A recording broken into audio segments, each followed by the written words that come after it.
Welcome back to the Barbecue Nerds podcast, the home of heat, meat, and backyard brilliance.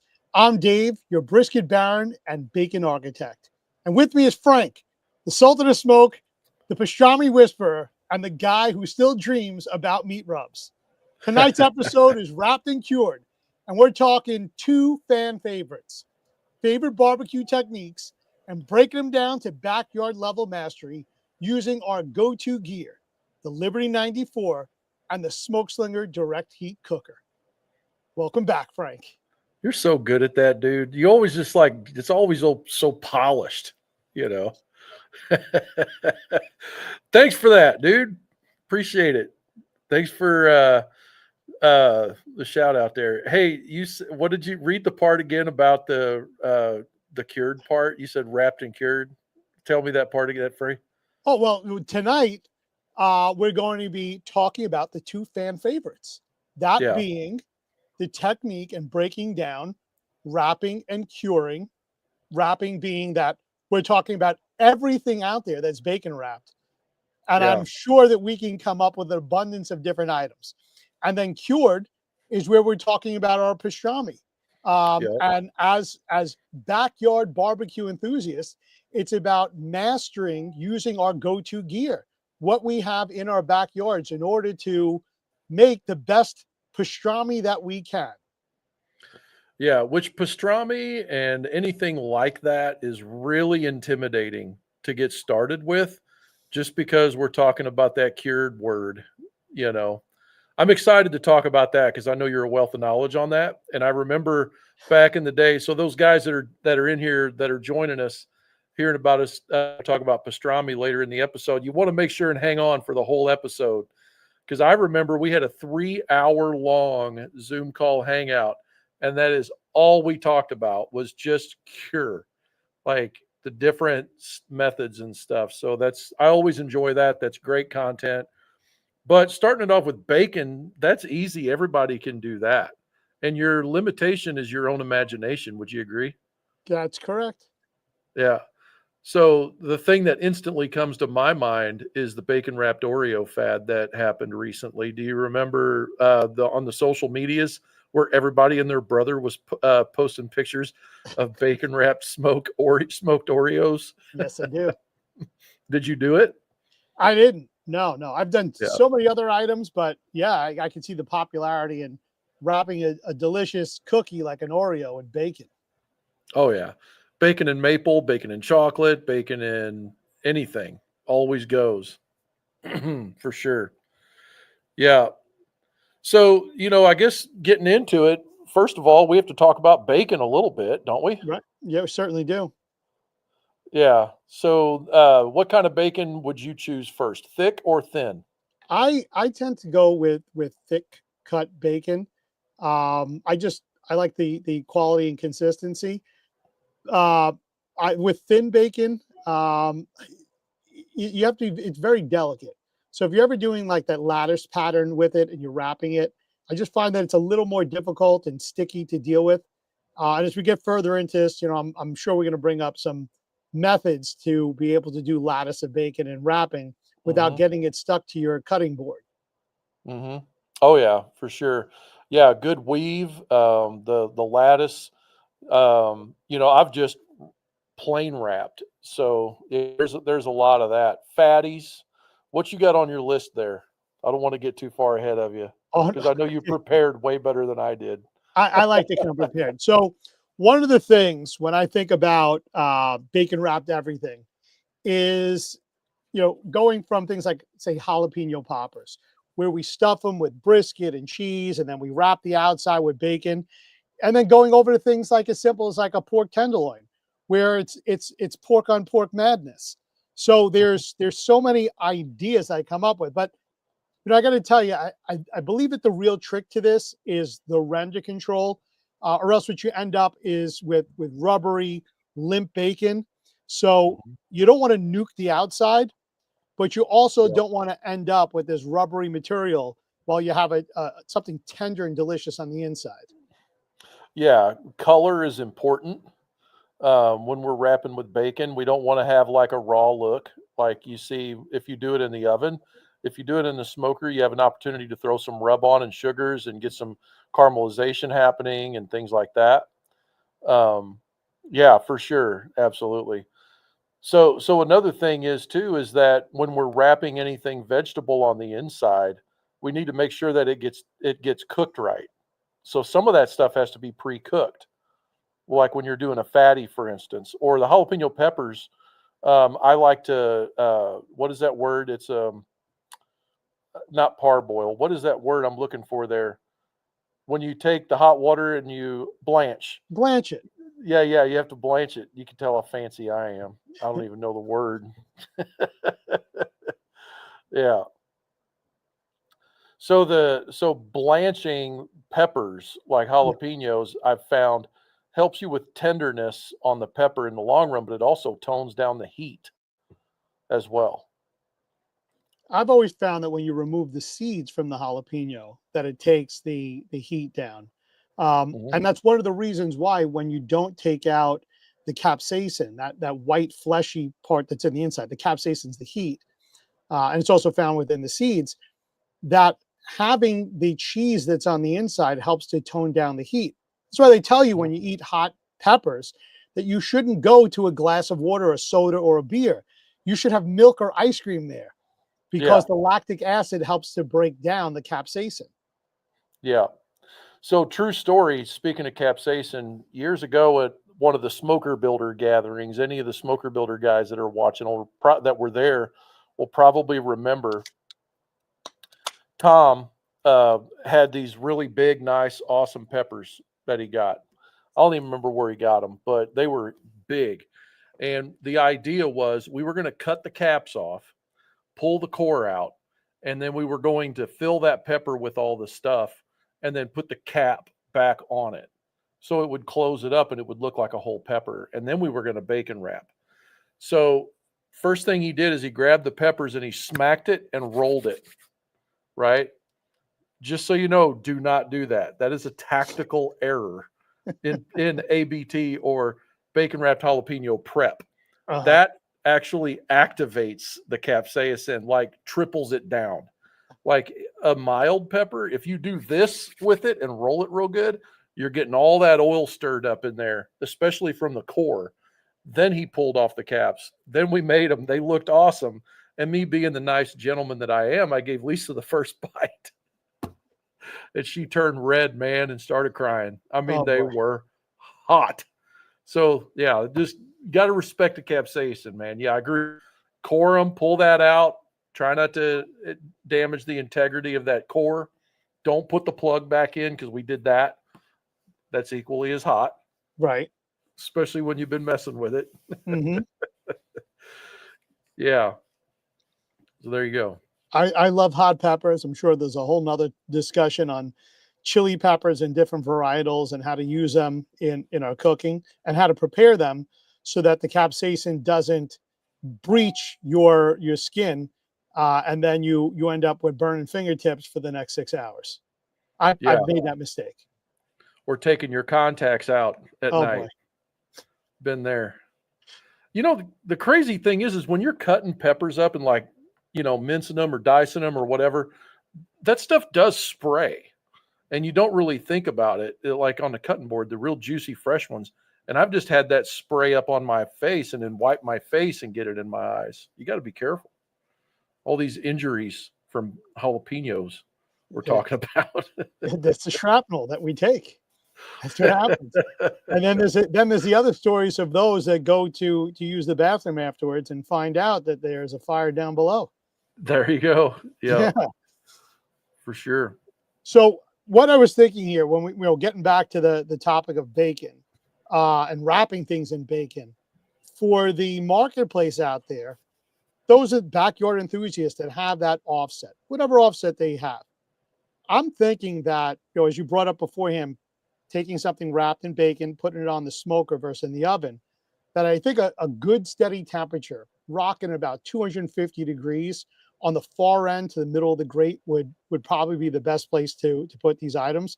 That way it gives your bacon time to crisp without overcooking the inside meat. So Yep. again, when moving away from the jalapenos and thinking about even bacon wrapped asparagus or bacon wrapped pork loin or bacon wrapped whatever. If it's a protein, bacon wrapped chicken, you want to, it's not about just getting that bacon crisped up, but we have to make sure that we're actually cooking the protein, the thick protein that's wrapped on the inside. Or else what happens is, it's not that we tend to go nuclear, but that bacon, as it crisps up, it begins to pull down. It shrinks, and now we're squeezing whatever that meat is on the inside.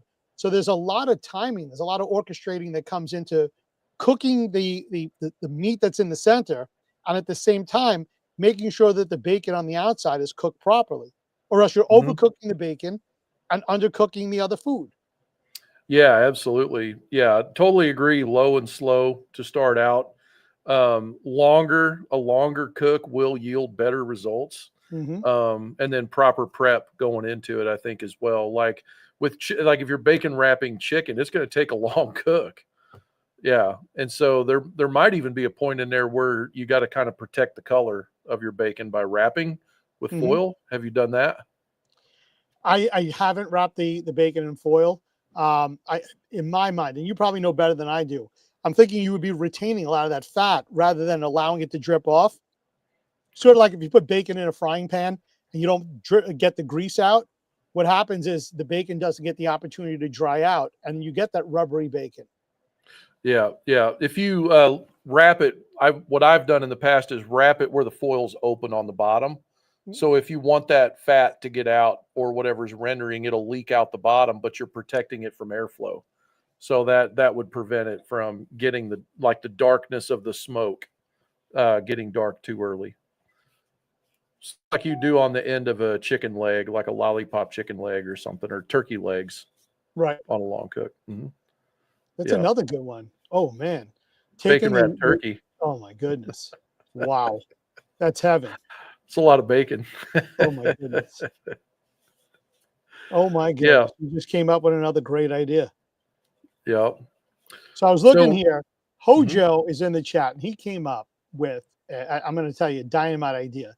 Now, I know that the last time that we had our meetup in Texas last month, Mr. Hojo had suggested that he would somehow requisition an alligator. Check out what he's got here. He's talking bacon wrapping an alligator and then putting it on the smoke slinger. Oh yeah. How could we do this so that alligator cooks properly, without having issues with the bacon that's on the outside? So I've never cooked an alligator, so I really don't know. I have seen a bacon wrapped alligator though before on pictures, so I know people have done it. So I don't really know. Tastes like bacon wrapped chicken. That's what they say. And from what I understand, the tail meat is usually the best portion of the meat. So if we were to take an entire alligator head on, the whole bit, skin down, how much of that meat from the body is consumable that we're wrapping in bacon? Is there a good carcass that we can use, or is it strictly the tail?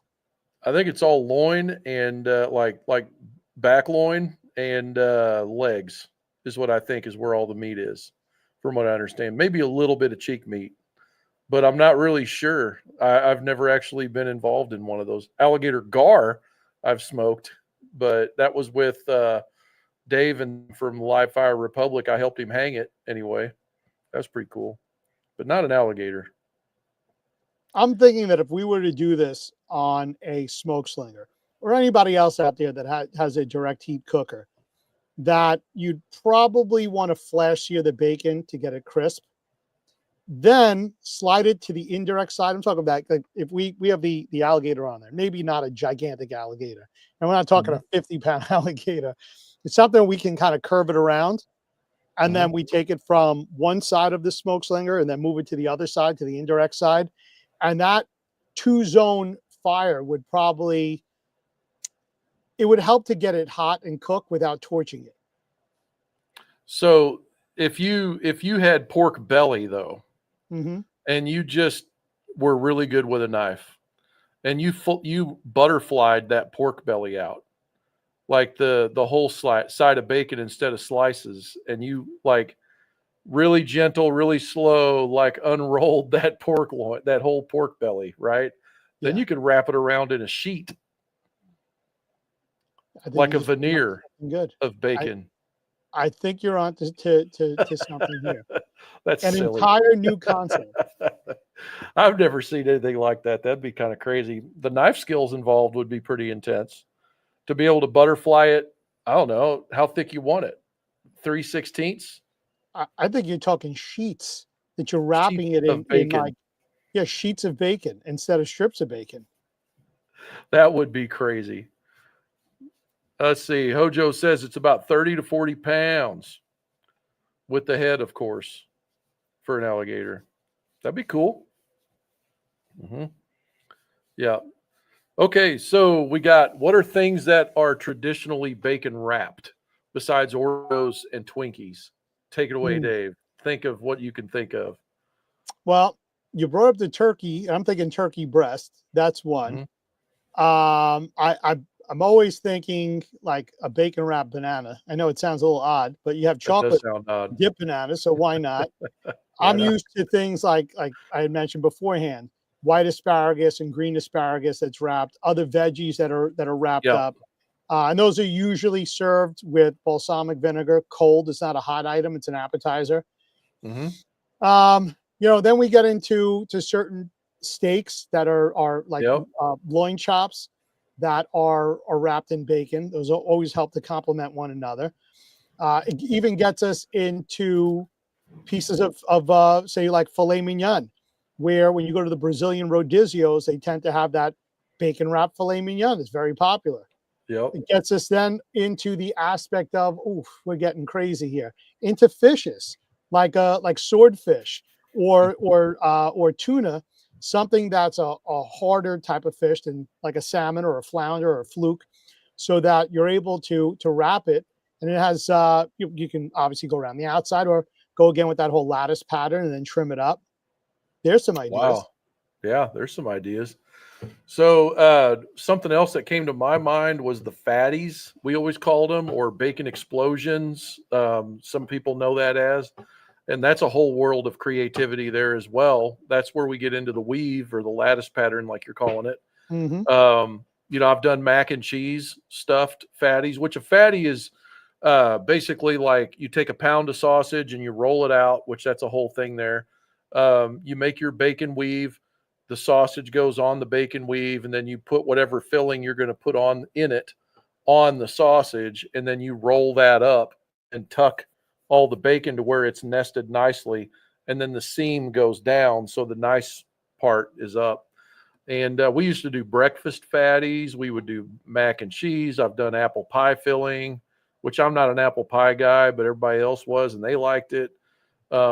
We've done bacon wrapped stuffed bologna chubs before. We had a tool. I actually got a video on my YouTube channel before somewhere where we did that the first time. We cored a big one of those big fricks. Frick is the company.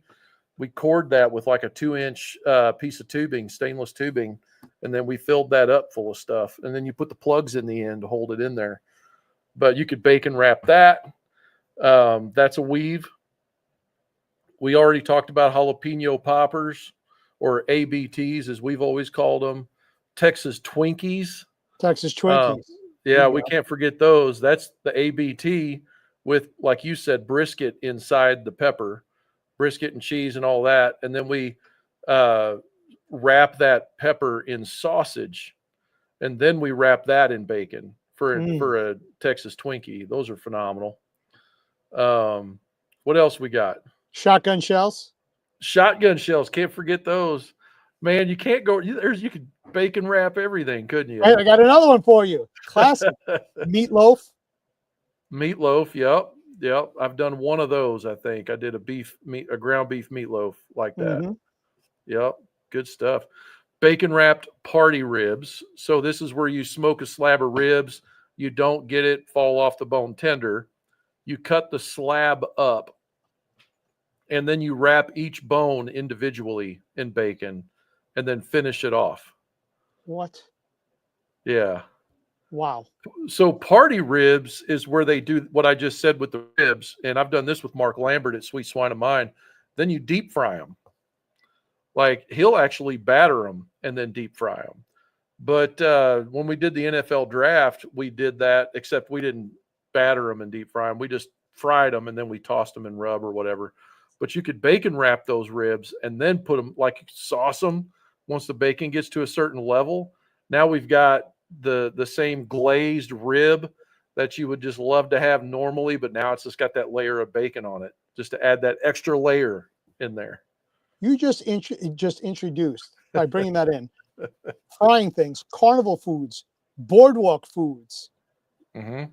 especially when you talk going back to where we started with the Oreo or with the Twinkie that's wrapped in bacon and deep fried. Yeah. Unbelievable. Get us back on track, Dave. Woo! I'm loving it. So one of the other things you brought up, well, let's go back to the oven. So when you're talking about, and it's kind of a pitmaster secret, using the oven before the oven in the house, again, the one that we discussed last week is a reason why when you do things in the kitchen, your wife tells you go get the cooker outside.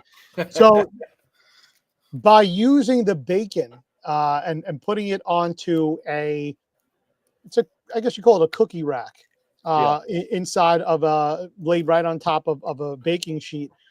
That helps to render out the first layer of fat so it wraps cleaner and finishes crisper.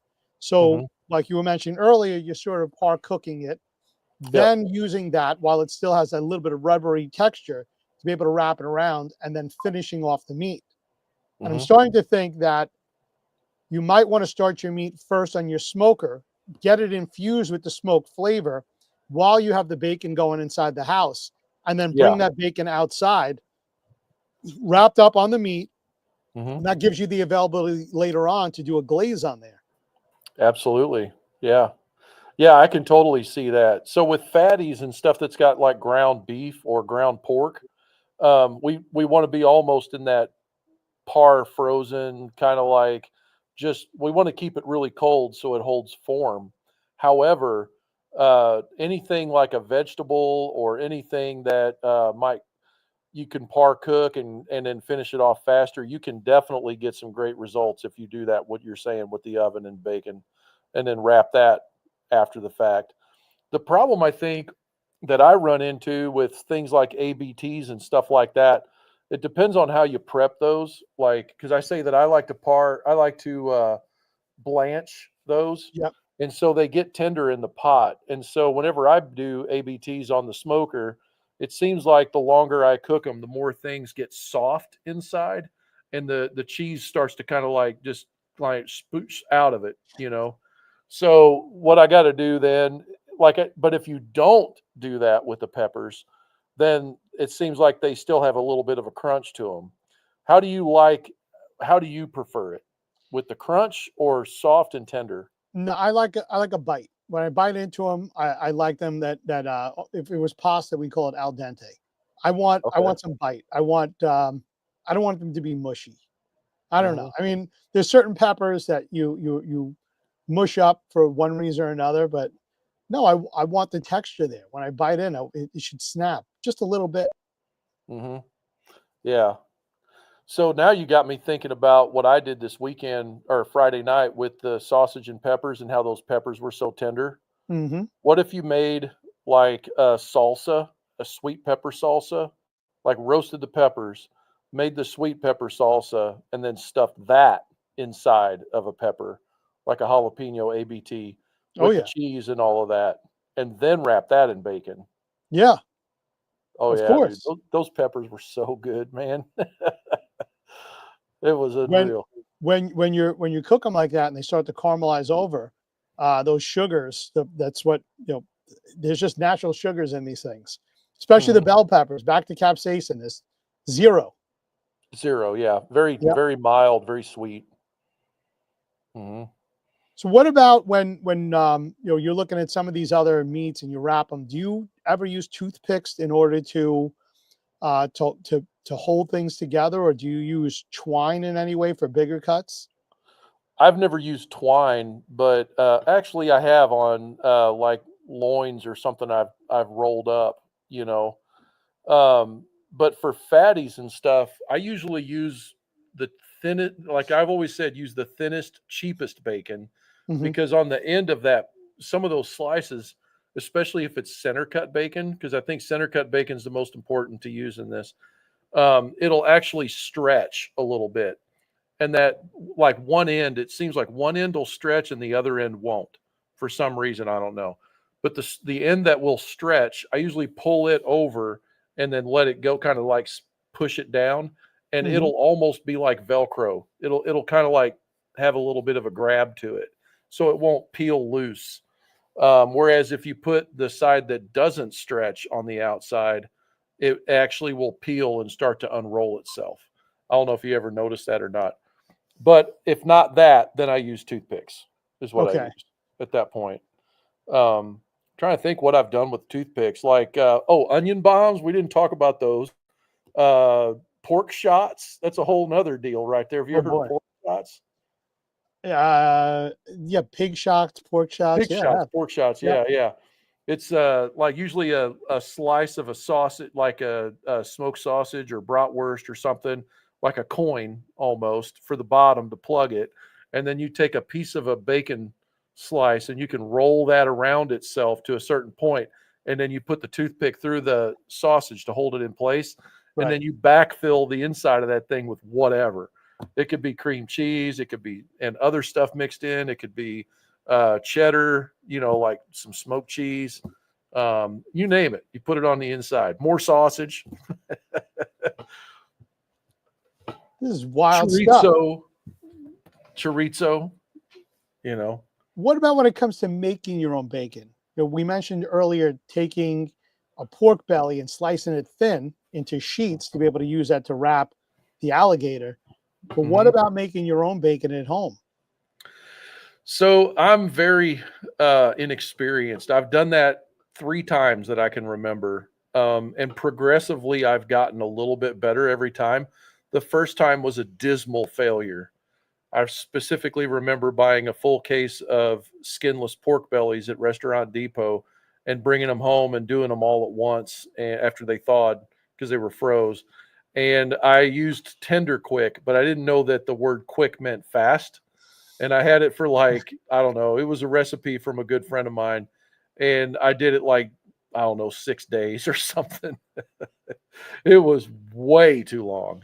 And there was molasses and maple syrup in there and stuff, and it just burnt. So I did a bad job on that. Um, but yeah, so you tell me. There's, That's how this good is where I am. we start to get into brines. And then, if not brining, then injecting. If not that, then salting and curing. There's a lot of different ways here to skin that bacon, Mhm. including cold smoking it. After you've now brined it, you've allowed you're watching every day as the water begins to drip out. After the brine, you got to take it out. So let's start with that. First, you have your brining process. Mhm. After the brining process, then it goes onto a cooling rack, and you're constantly draining the water out of this rack. You got to get it out of its own water till I it's at didn't the know point. that. Oh yeah, because if it's sitting in that water, right, you're not going to be able to. If you're cold smoking or something, you have to be able to get the water out. The salt, after you brined it, the salts that are in that are going to want to pull the waters out. So let's say in your brine, for example, you're talking about using maple, but then you want to smoke it with a hickory, or you've got some other type of spices, and this is where I'm using this. This is my bridge. How we're going to get into pastrami. So we're starting with Okay. that, see, because we got to get into the whole meat. Yeah. And there's some similarities in the two. So after it goes through its brine, then it goes onto a rack back in the refrigerator, and you have to get rid of all that water that's dripping below. Mhm. Once this thing's done dripping, there's no more liquid at the bottom. At that point, it's now, we're going to call it air dry, just like you would your air dry your chicken. Mhm. That's when I tend to take it and then put it into the smoker to cold smoke it to cure it. At that point, that bacon is ready for me to then vacuum pack and put away, freeze, what I'm going to do, because Mhm. a whole slab of bacon tends to be a little bit too much for the household to use. So we break it down into larger chunks, And then from Mhm. that, when I'm ready, I'll slice that off. I like to do it frozen because it slices a lot better on the slicer when the meat's frozen. And Mhm. then I'll use that for my breakfast bacon, or I'll use that if we're going to make a pancetta, then it's rolled up and sliced. So when I say rolled up, I'm taking the bacon and it's a little bit thinner. And by doing Mhm. that, I can then, well, we're getting back to almost like the butterflying thing, roll it. So when I slice it, they're all circular rings, Mhm. and that's pancetta. But there's other things that come into that in order to make the pancetta, and that's another realm of charcuterie. Yeah, that stuff's awesome. So, okay, so backing up, you were Yeah. talking about letting that. Okay, so I'm brining. Mm-hmm. I'm doing a wet cure, Mm-hmm. and I did some recipe off of Amazing Ribs, is what I did last time. Sure. So it's just a mostly salt and pepper cure, nothing fancy. It's just a really basic bacon brine. So the brine process, we're pulling in all of that cure down into the meat. The Mm-hmm. salt is pulling in, right? And along with that, it's pulling out moisture from the meat, right? The myoglobin and all of that stuff. I'm trying to understand the process. Mm-hmm. Um, and it's also soaking up extra water into the fiber of the meat. Is that true? So if we were doing a wet brine, say we were doing a barrel cure, Hmm. and that's going to kind of push us into the pastrami brisket end. But if we Hmm. were doing something that's more like a barrel cure, that would be in a liquid. If we're Okay. doing a dry brine, then we're talking about using dried seasoning, salts in this case. That's our cure. And Mhm. that's gonna pull the water out, the myoglobins that you're talking about. And what we're seeing at the bottom, underneath our cooling rack, on our cookie rack, on the cookie sheet, all that Mhm. liquid that's dripping out, we want to get rid of that. So it's either Yeah. you're going to lift the cookie rack, the drying rack off, and just pour Mhm. the liquid down the drain, or Mhm. you're just going from one pan to the other. I don't know So about you, the but I tend to find that when that salt gets wet, that I want uh-huh. to resalt.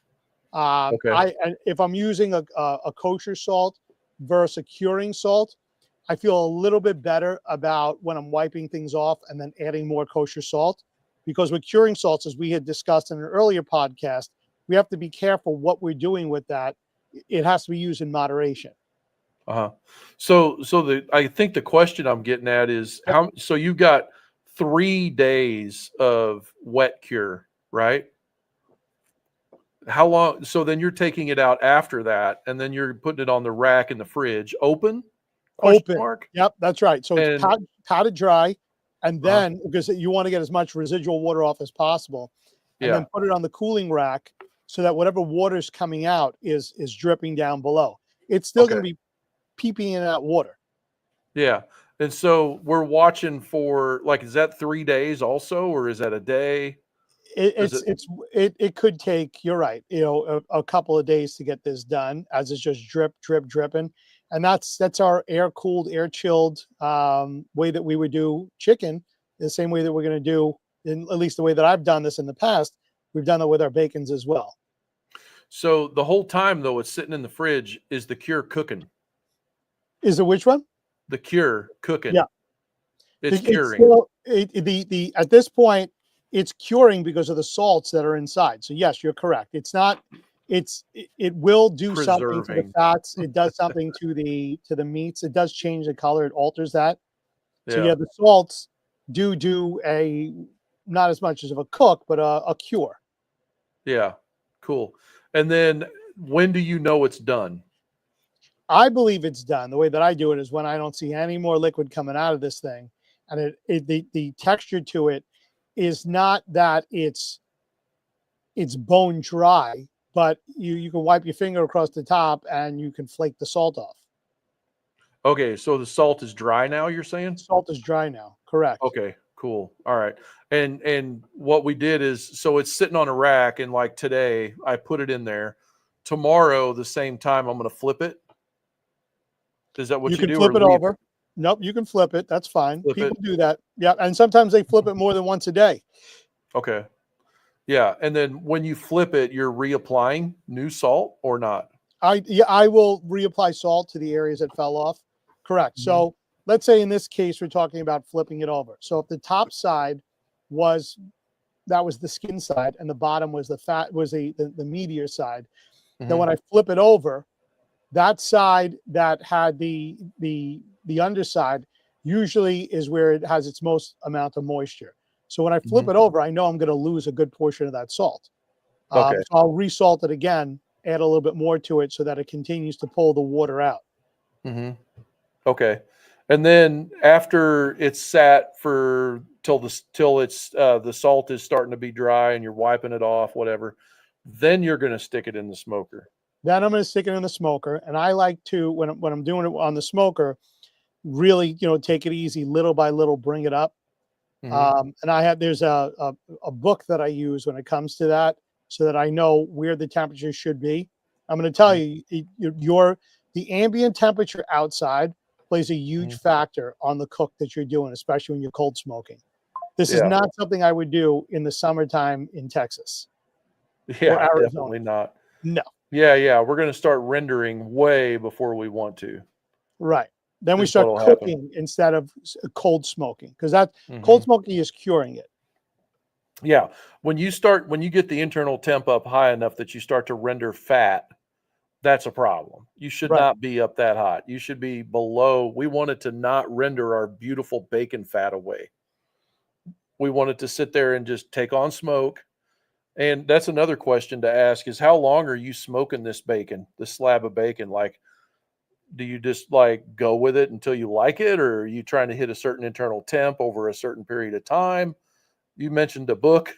Yeah, well, the book that I use, and I brought it with me. This is more or less the Bible.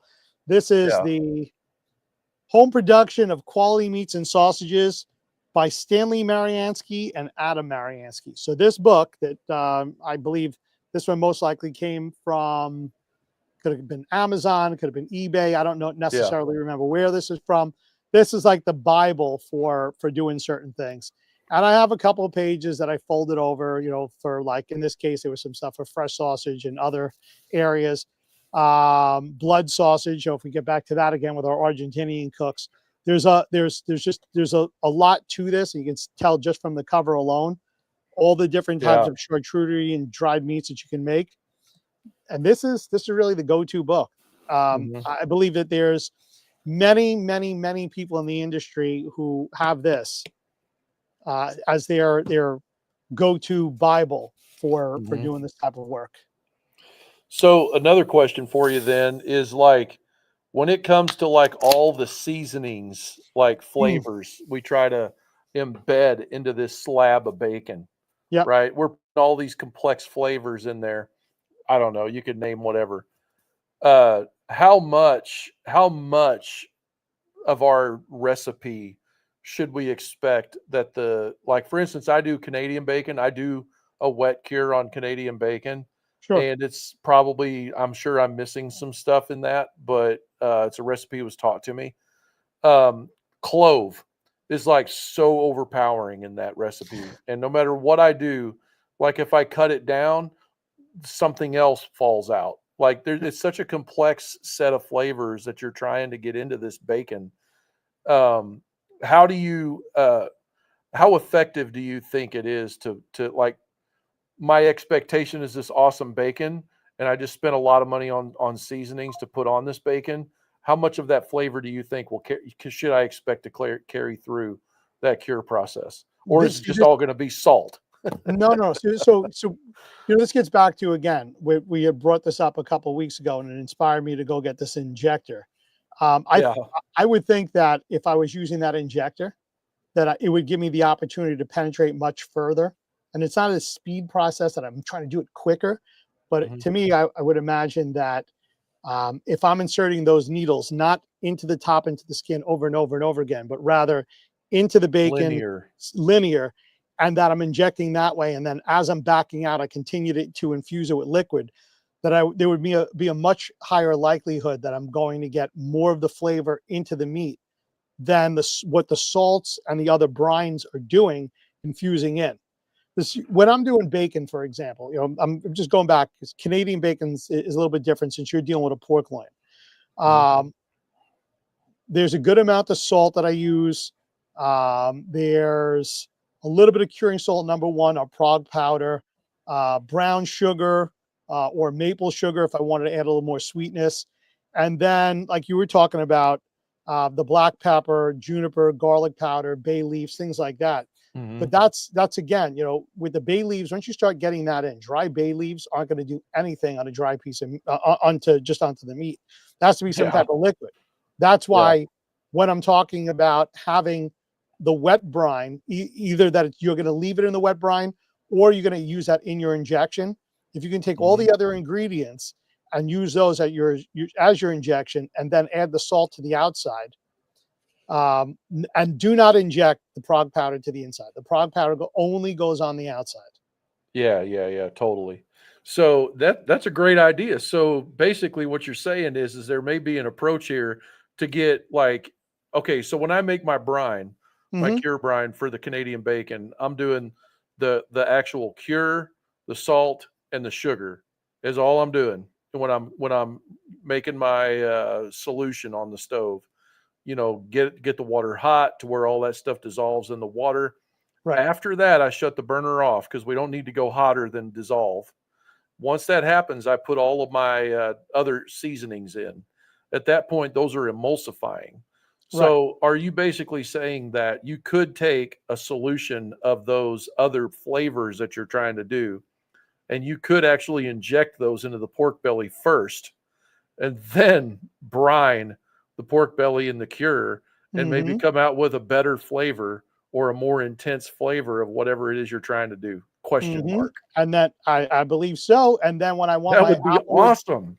when I want my applewood smoked bacon, then I have my applewood that I'm then cold smoking, in order to, because I don't want to, if I'm going to do this on an offset, I'm not, I'm kind of hesitant Mhm. to light a fire in my firebox. I would feel more comfortable having like a small amount of fire. Or if, so here's the thing, and I learned this last week, and I thank El Presidente for this one. When you really, really, really choke down everything on that firebox, you can maintain very low temperatures. Um, I haven't done it yet. I don't know just how low I can go on my offset. That's a 1/4 inch steel, all full through and through, to be able to get a cold smoke versus the ambient temperature. Because I'm fighting. I'm, if the temperatures were 60 to 70 degrees outside, I'd feel a little bit more comfortable. But with the way the season is right now, the night, even during the daytime, that we haven't broken 50 degrees in a while. Mhm. I don't know. I want to maintain 60 to 70 degrees inside the cook chamber for a good portion of time.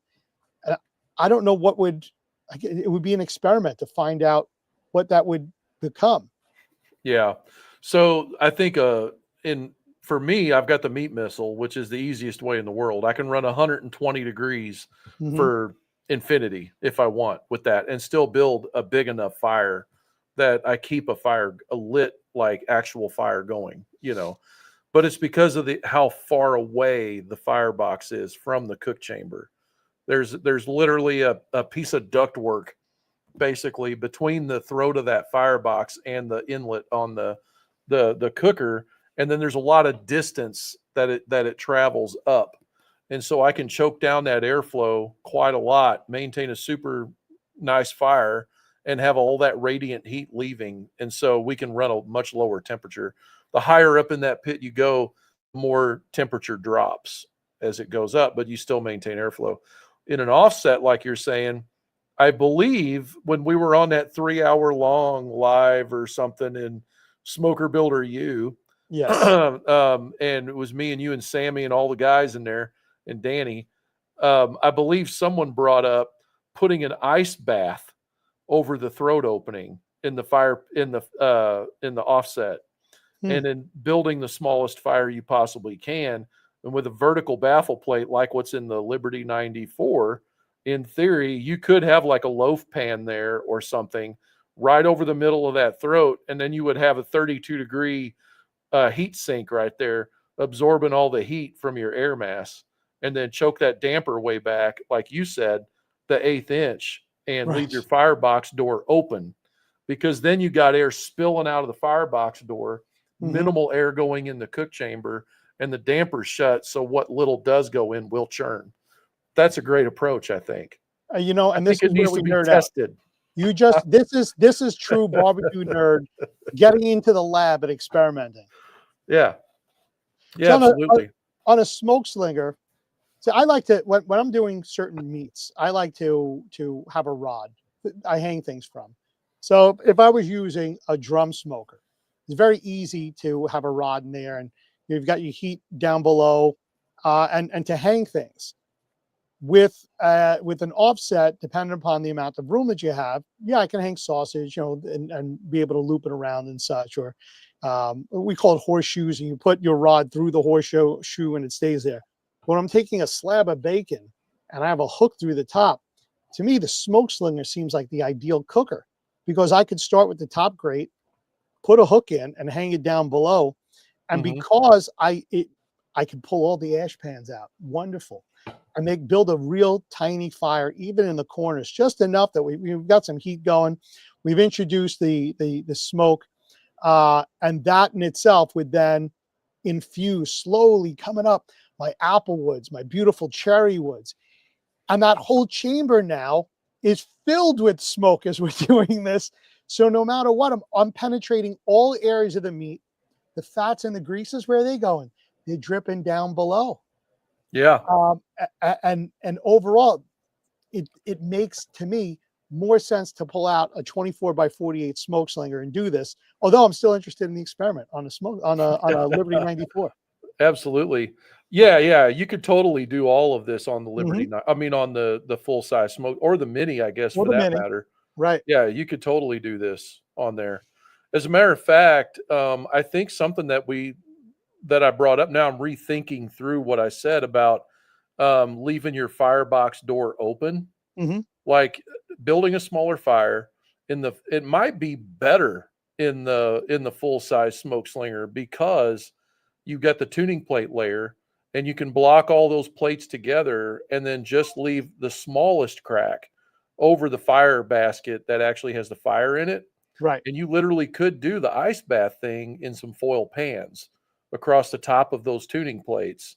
Leave your firebox door open, and then what would happen is you would get some of that air that the from your fire, some of that air would go out the firebox door, and then your air could travel reverse flow style over, and Hmm. then the heat sink between the tuning plates and the ice bath, then it would spin back around and go out the other side.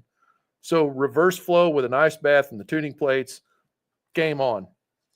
I think that would be the way to do it. Yeah, but we must get into the lab. We need to get into Dexter's lab and try this out. Yeah, that would be cool, man.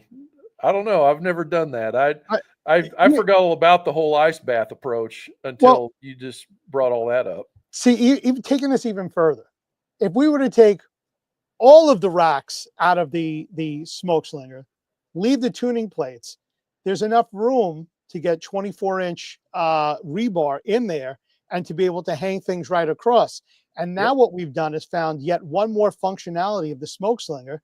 It just became a cabinet Yep. smoker. Smoked cheese. Yeah. It's Oh all yeah. about temp control. If you can keep that temperature, the cooker temperature or the air temperature below, what do you say, Dave? 140? 150? Yeah, maybe about that. I mean, if I'm really going to do a good cold smoke, I like to, it's going to finish at about 140, 150, because that's our holding temperature. That's our safety zone. It's still going to take me 6 to 12 hours. It could take longer than that, on really thick bacon. Hmm. There's people that go as long as 24 hours, which is ridiculous, Yeah. because at that point, you're kind of drying it out. Yeah. I think I've always ran like 180 in the meat missile, You did. realizing that the temperature difference was about 20 degrees probably that I was dealing with. And I was able to go about 8 hours, I think, on if I did like 75 or 100 pounds of summer sausage in 2-inch casings, because it was like 2-inch thick casings. I was able to do that. I don't know, about 6 to 8 hours, and then I would rock it out at the last little bit, bring it up to around 200 and finish at that point. Get it up to about 150, I think, 155, 152, something like that. And then we pulled them out and put them right in an ice bath. But I don't know, can you put a bacon slab like we're talking in an ice bath to bring it back down in temperature if you had to? Probably Sure. not. You Why can. not? I guess Well, you I can. mean, It's not cooked. no, but so with when we're doing that with sausages, when we're smoking sausages like smoked bratwurst and smoked kielbasa, yeah, to cool it off, it goes into an ice bath. It actually helps with the skin to keep it crisped up so that it doesn't shrivel. Ah, yeah, yep. That's more sausage, but I can't see why you wouldn't be able to do that with bacon. It will begin to pull in and shrivel up as the heat is dissipating. So if you get it into the ice bath as quick as possible, you're stopping that whole reaction, killing the cook. Absolutely. But hey, we got to get on to pastrami, man. Oof. We're getting way down in the weeds. Yeah. Well, pastrami now, it was an introduction. That's why I was using this as a bridge. Yeah, you We're did back awesome too. to doing the brine again. We're back to what's similar to like a corned beef brine. But then afterwards, we've got to do a couple of things to this. Some people will go for the smoke. Other people will start with they'll steam it first, like your kosher delis in Manhattan, like a Katz's Deli. There's a steaming process that comes into play. Others begin with a boil and then end with a smoke. So there's a lot of different modalities to how this is done. Ultimately, the difference between your corned beef and pastrami is the smoke and the black pepper that's on there. We all know pastrami is being a peppered piece of meat, but we still have to be able to cook it to a certain point where we can then take it, infuse it with the smoke, get all of that nice peppercorn on the outside, which we do well before we're putting in the smoker. So now, let's say, for example, we've wrapped this thing in sheets, put this in into a steamer basket. It steams for a while. At a certain point, it's got to be pulled, or else what happens? We cook it. So we need to pull it off, dry it because it's been full of moisture, even though it's been wrapped in a towel, to absorb a lot of that moisture. It did its own sweating of its own juices. Plus, you have the hot water that's boiling up. So we have to dry it off, then get as much black pepper onto this thing as possible. I like using a bussing tub for this, and I'm going to go through, I know, ton of pepper. This is not where you're going in and you're doing this all day. You're buying bulk pepper that's already ground up, which is a no-no for a lot of people to tell you that, because you want to get the oils and everything else. You want to crush and grind your own pepper, and I implore you to do so. You better have like take your wife's coffee grinder to do this. That's a whole lot of black pepper. Yeah. I buy the bulk spice for this and put it into my bussing tub, and then toss it through till it is fully coated. And then that goes on the smoker. Same way that I'm doing a brisket, I'm cooking it that way, but I don't want to cook it to the brisket done temperature. Why? Because it's too tender. I want this thing to be a deli. Sliceable. So I can sliceable. So not brisket doneness at 202. Okay. So run me back to the beginning of all of that, because I know I missed part of it. That's a lot. I know. It's a lot to digest. Yes. So pastrami, everybody says pastrami is just corned beef that's smoked, but that's not true. It's not. Corned beef is cooked a completely different way. Or, well, I mean, it's a different set of spices, right? And it's a wet, cured, pickled kind of thing, right? That's right. Okay. Now, the difference in pastrami, tell me again what the difference is with pastrami. So when we're taking a pastrami, like when we think of, we're going to break this thing down. So either you're going to do the flat side, or you're going to do the what they call the beef navel side, right? The point. Yeah. So fat content when we do this matters. It's got to be broken down using a week-long wet brine. So you're looking at 5 to 7 days in the fridge. That's where I got back into that barrel brine. You would sit in there. Barrel brine, because when we're talking kosher meat, I believe it must be, it's either 45 gallons or 55 gallons. It's probably a 55-gallon drum. That's a requirement. And then the salinity in that, which I don't know all the different laws to how this is done, it's very, very, very high salt content. I think we've run into this when we did a kosher barbecue that the question was like, is this meat that's been koshered going to be full of salt? And now Yeah. we have to think about when we're adding our rubs to the outside, are we over salting this meat that's already salty? Yep. So that's what I'm saying later on, when you're after you've done your wet brine in the refrigerator, that we're not going to add more salt to it. It's got the salt. It's good. Some people even go as far after that 5 days of washing it out. They put it in the sink and they wash it to be able to get the residual salts Yeah. off of it. Right. So now with the seasoning, what kind of flavors besides pepper and salt? Brown sugar, garlic, pickling spice, these type of things are added. Why Okay. pickling spice? I mean, it kind of goes back to the same thing as corned beef. You're pickling the meat. Yeah. So in this case, we're not using a cure like prog powder. We're using pickling. No, you're so the salt, I would still suggest that you put in a small amount of pink curing salt, your prog Okay. powder in there. Mhm. Ultimately, the meat that's sitting there in the water, you're still doing a cure on. And that's what a salt number, what prog powder number one is. It's a Mhm. curing salt. The kosher salt is different than the curing salt. I think one is sodium chloride and the other one might be a potassium chloride. Mhm. I don't remember. We got to go back to organic chemistry to break this down.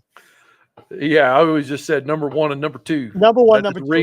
read the Number recipe two, very careful. right. So number one is short term. Yeah, Frog powder number two is is long term. long. That's when we're letting the meat sit for months at a time, not for a week. Yeah, hams, Yeah. stuff like that, and it's usually open air, right? Yes. It's Yeah, on when the number the 2. long ones where the meat is hanging, like you going back to your prosciutto and your salamis and things like that. That's long. That's air. It's good. You need the air constantly moving over Yeah, this stuff. Good yeah. airflow is important. Temperature and humidity control, and then we Yeah. even talked about it last time this came up. We talked about, like, the penicillin or whatever it is you put on the outside of that to Yes. protect it from the bad bacteria and stuff. Hmm. Yeah, that's a whole 'nother world We're that, yeah, that's a we're biology experiment. yeah, we're way over here in the wet cure Right. realm right now, and, which wet cure I think is much, much more easy. The biggest thing I think we talked about last time is you really have to pay attention to the cure because it is a chemical reaction of, amount of cure to, weight. Like, it's gotta be right. You gotta really be careful with that. Is that true? That is correct. Yeah, you That's right. because that is where someone could get. I don't believe like one time it's gonna kill anybody. It's not like that, I don't think, unless you did like a lot. But if people did progressively like put too much in and they ate too much of that over a period of time, nitrate or whatever it is. I think one's nitrates and one's nitrites, right? Correct. Yeah. And so whichever one it is, I can't remember because I'm dumb about this stuff. But you just don't want to just do like the boiled frog approach and then get too much over too much time and then get sick. So I think it's important. What you're saying is correct. Yeah. Don't supplement prog powder for kosher salt. Okay. Yeah, that's the thing. Don't think that like let's say the recipe calls for 2 cups of kosher salt. Please don't put in 2 cups of prog powder. No. Two different, completely different Yes, things. like that's where Yeah, we're yeah, talking yeah. about overdoses. Yeah.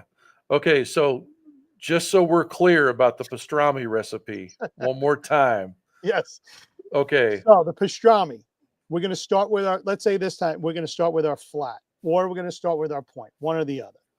All Mhm. right. We're going to take that, and when we make our brine, salt, sugar, a little bit of that prog powder, garlic, pickling spice.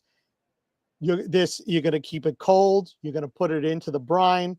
You're gonna move it around, rotate it so it's not just sitting in one spot. Flip it over, but the entire time, this is important. Make sure it's submerged.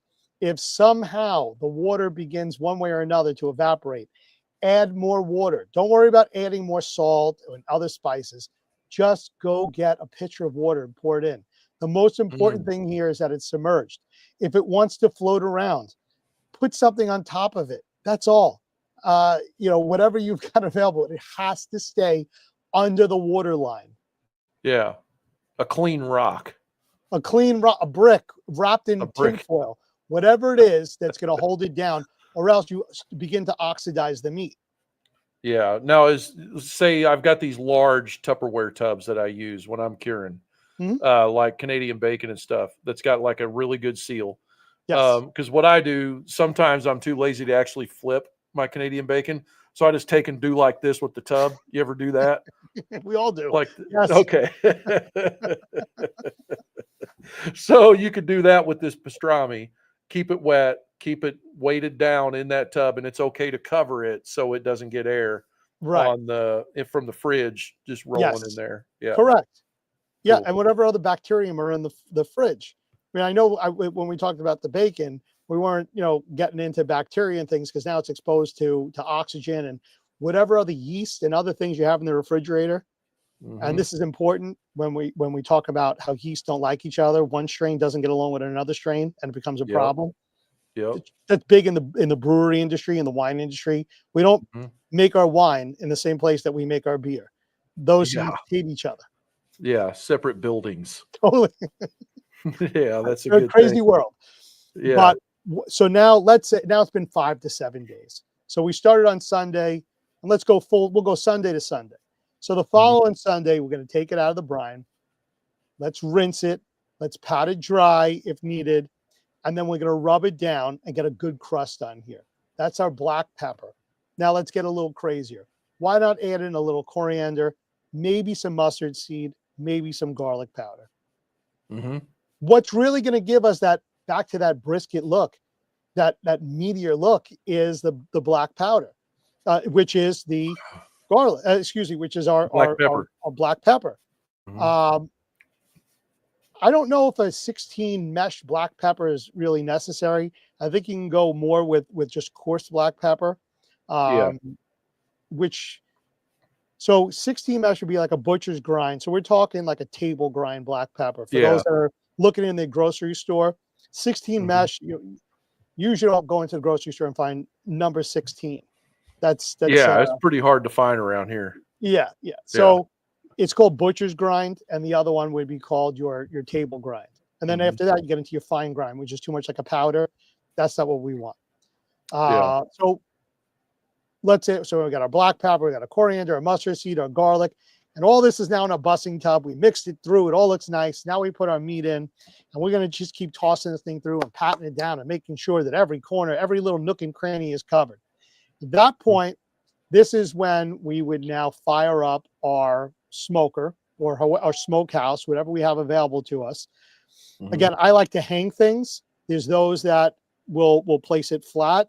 So I'm thinking here that if we go back to the offset and we're using that ice bath thought process, that I would probably want to get a good clean smoke. And because this is a thicker cut of meat, I would be more comfortable holding this at about 225 degrees. And with the Liberty 94 and that flow tuner baffle, that'll allow us to get it there. And I would smoke this pastrami until it's about 166 degrees internal. If I was going straight smoke, because at 166, it's cooked. We're done. Yeah. It's good. Safe. And then from that point, you could see if we went the other way. I went both ways. I like to steam it first, and I like it moist before I go to do the coating in the black pepper and such. There is an old school thought that you smoke it first, and the rationale behind that is that the meat only absorbs smoke up until like 150, 160 degrees, and then you won't get that smoke ring, you won't get the smoke flavor in. So if we follow that thought process, I would probably want to get that smoke ring, and I would want to smoke it first, and then do that, wrap it up, and steam it until it hits 200 degrees internal or so. And the only reason why I'm doing that is to finish off the cook, but I don't want this to end up like my brisket meat where it's oozing out with juices. I got to kind of keep that internal temperature there. And you can do your hot pastrami sandwich, when it's at a holding temperature to slice, or let it cool down, and then you've got your deli meats. Yeah. You can't go wrong. No, They're both great. but there's two totally. So that's why there's two ways to do this. You could steam first, then you're foregoing that ring that you're going to get. Mm-hmm. But then if you do it the other way, now you built up that beautiful crust on the outside, and this is where wrapping it. You could use, we'll go back to butcher paper / brisket paper. It's called brisket paper for a reason. Brisket paper now. We could put it into wrap it nice and tightly in the brisket paper and steam it that way too, because the paper is permeable to allowing liquids to almost act like a membrane, that liquids can come in and out, air can come in and out. And I think that goes back to the old school method of using a towel or a sheet. Same thing. Awesome my stuff. concern is ruining that beautiful bark I put on. Yeah, man. I think that, I mean, every time I've ever had pastrami that was like from a barbecue place or something like that, that bark is like 90% of it, man. It's just so good. That's why we're pounding it with that pepper when we pull it out, and do that whole segment of it. That's cool stuff. Cool. We ought to answer some questions or get some shout outs or something here real quick, huh? Well, I don't know if you saw this, but you've got a super chat that went on. Heck yeah. Right there, Chris. Thank you, brother. We appreciate that. Yeah. Gets us motivated, ready to rock and roll and do some more, Oh, yeah. But he also asked, what's the best meat wrapped in bacon and the best bacon? What is your favorite so far? We had so many, and now it's hard, because the thing that keeps coming to mind is going back to the pork loin and then stuffing it with apples and cranberries and other goodies, and rolling that, tying it, dry rubbing the outside, then coming up with that lattice of pork, that what did you call that thing? Like a mesh. Yeah. And I didn't mention the weave.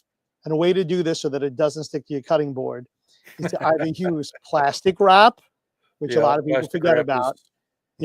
And then roll it with the plastic wrap so that everything kind of comes together. And then what I like to do, similar to like if we were making a compound butters, you kind of twist it. Do one of these moves, and it tightens itself up.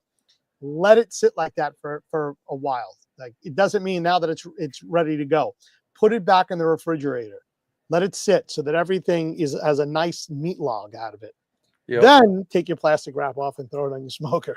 There you go. Yeah. I think I haven't done this, but I think my new favorite, and I have to do a YouTube video about it, is the bacon wrap party ribs.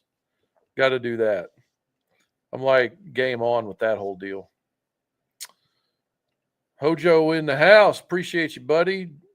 Demoose saying, hey. We talked about Hojo's bacon wrapped gator on the smoke slinger. That's definitely on the list, huh? Yep. Then Chris was talking about you may get one, or about jalapenos. You may get one mild, then you got a hot one, and you may get one that is fire. And I was going to bring that up earlier. Something I always do is I avoid the ones that have like the white cracklies on them. I don't know why, they just look hot. And the second thing is I avoid the ones that have a point at the bottom. If I always pick through and get the rounded off ones. Have you found one or the other to be hotter or not? No, I just have it. I have immunity, so I just start eating them. I love like them really food. hot. I do. It's a shame that I built up immunity to certain peppers, and now I'm on to these ghost chilies where I know I'm going to burn. Before I went out to Thailand and Vietnam, knowing not only how hot it is, just temperature wise, but how spicy the foods can be. I spent 2 months training on hot peppers to build myself up so that I can go out there and enjoy these little Thai chilies all the time. Jeez. Yeah, I'm not there yet. Yeah. Chris was talking earlier when we were talking about don't burn the bacon. He said low and slow. Hojo said, I think we were talking about the weight of the gator, how big it would be, 30 to 40 pounds with the head of course. Mm-hmm. TD in the house. Glad to see you, brother. Scott Drosky checking in. Appreciate you. On the bacon side of things, Hojo talked about wrapping venison shoulders. I've done that too. Some bacon wrapped venison is pretty good. Sometimes there's just not enough fat, I mean, you just got to do something with it. Right. That's kind of what that is. Yep. Stuffed bell peppers are always awesome. We were talking about the sweet peppers. Brother Colton's in the house. Appreciate you, buddy. Mr. Bentabet, thank you for tuning in. Dave, your book is The Bomb. You want to show everybody that book one more time? This is it. This is the Bible of making all your different sausages, all your charcuterie. This is it. This is the manual. I mean, anybody that's interested in getting into it, this is the one that you want. Yeah, all the questions are answered in that book. Yes, we all have one. Everybody, no matter what industry you're in, you have that go-to book, and that's the one. Yep. Daniel Perez is talking about using a brick wall in the offset mode. I think he's talking about putting bricks on top of his tuning plates, question mark. Clear us up on that, Daniel. That sounds like a great idea.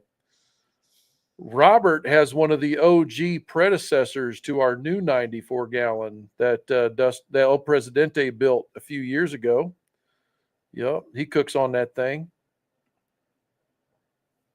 Yep, there you go. Oh, here, Rob wants to know where we can buy the book. You said Amazon? So this one either came from eBay or Amazon. I don't recall. Places like Barnes and Noble are kind of becoming the dinosaur. So if you're looking for this, best thing to do is just sit down in front of your computer or on your iPhone and just go right to Amazon and look it up. That's how Amazon started. They were in the book industry. Yeah. Yep. And the hard copy clearly is the way to go, or the paperback there is clearly the way to go. Yep. The digital version of that book is going to be overwhelming. Oh, good luck. You'd never be able to print it off anyway. Scott Drosky's asking, is anybody going to Memphis in May? Worth the trip? I don't know, Scott. What do you think, Dave? Have you ever been? I haven't. I don't have an invitation. I haven't competed in order to get a ticket to go to Memphis in May. And the lineup of people there is those that are all-stars and those that in their head are all-stars. So there are a lot of people I know that go, and Yeah. I'm very close by. I'm like 5 hours away, so I could go, but I've never went just because I just don't want to go, honestly. However, the last couple of years, there's been a pretty good shakeup over that contest. They actually had they outgrew the park, and so the decision to move actually caused a lot of drama. So not really sure. They're still trying to get their act together. Now there's a new event down there that might be worth going to. What is it called? I know that Al Fragoni's going to be there. It's on the tip of my tongue. Smoke Slam. Smoke Slam is the same weekend as Memphis in May, and it's in the park, I believe, and Memphis in May moved to a different location. So anyway, yeah, it's totally worth going, I think. I would start PMing all your barbecue buddies and see who's going to cook, and then usually you can get the invite. You can get in on the cheap that way. But yeah, there's that. I'm surprised they never came up with Austin in April. Austin in April. That's a great idea. Maybe somebody's watching that'll be like, oh crap, he just gave us and now they won't even mention your name. They'll just take it and run with it. Next year there'll be Austin in April. Awesome. Well, you got anything else you want to add before we cut it for tonight? I think we've talked about a lot of great topics and a lot of great stuff. I agree. So I think that whether you're wrapping bacon like a brisket bandit or curing meat like a deli pro, tonight's takeaway is simple. Gear up, trust the science, and respect the process. Absolutely. And the thing is just get out there and do something, test it, try it. Don't be afraid. That's just barbecue. And if you're in the Smoke Slinger Pit Owners group on Facebook, please join us over there. That's where all the action happens.